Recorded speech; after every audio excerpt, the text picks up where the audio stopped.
You know, it's been a couple days since the tragic news came out about Kobe. Just kind of what was as a fellow basketball player, probably someone you grew up watching and probably being a fan of. What was kind of your reaction to hearing about that? It was devastating. I mean, it's Kobe Bryant. That's really it. I mean, he's a dude I grew up watching. Huge part of my childhood. So it's just devastating to watch a guy like that pass away, including his daughter too, which is even more sad. She's like 13, so it's real sad. What did a play like Kobe mean to your generation growing up? Just what your memories, you and your friends, I'm sure, watching him on TV, kind of the greatest in the sport at that time, kind of Michael Jordan passing the torch to him. What are kind of your memories of him growing up? I got so many memories. From where he wore number 8 to 24. Everybody wears his sneakers. I got a whole bunch of his sneakers. It just means a lot. It's just a piece of your childhood being taken away, so it's just devastating. Like, coming back to practice and stuff, how did it kind of affect the guys here? I'm sure a lot of guys grew up with him just like you, and maybe might have been their favorite player. How did it kind of affect you guys on the team? You can feel the emotion in the air. Everybody loves Kobe, so everybody felt devastated that he passed away, so it's a sad thing.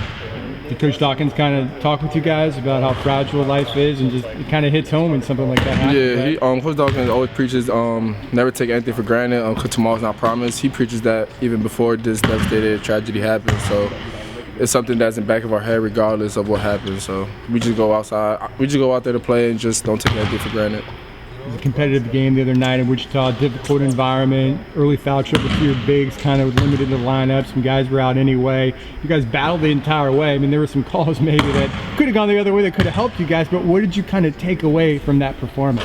Of course, out of every performance is always positive, so I mean, it goes to show you that we fight and we're not going to stand down against anybody, whether it's Wichita, Memphis, Houston.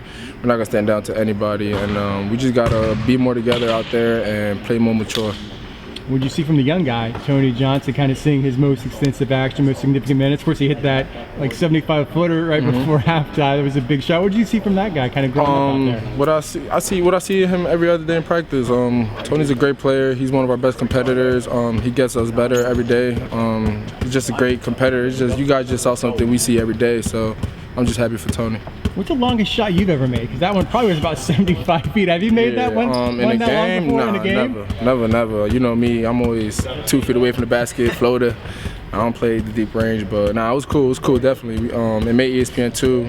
So I'm just happy for Tony. I'm just happy I got to see something that we see every day. What do you know about Memphis? They had been ranked early in the year, coming off a couple of tough losses themselves. What do you know about those guys coming in here tomorrow night? It's a great team overall. Great coaching staff. It's a great team. I'm just ready to play them. Anything else for Ceasar? Okay. Appreciate it. Thanks a lot, Ceasar. Good luck tomorrow.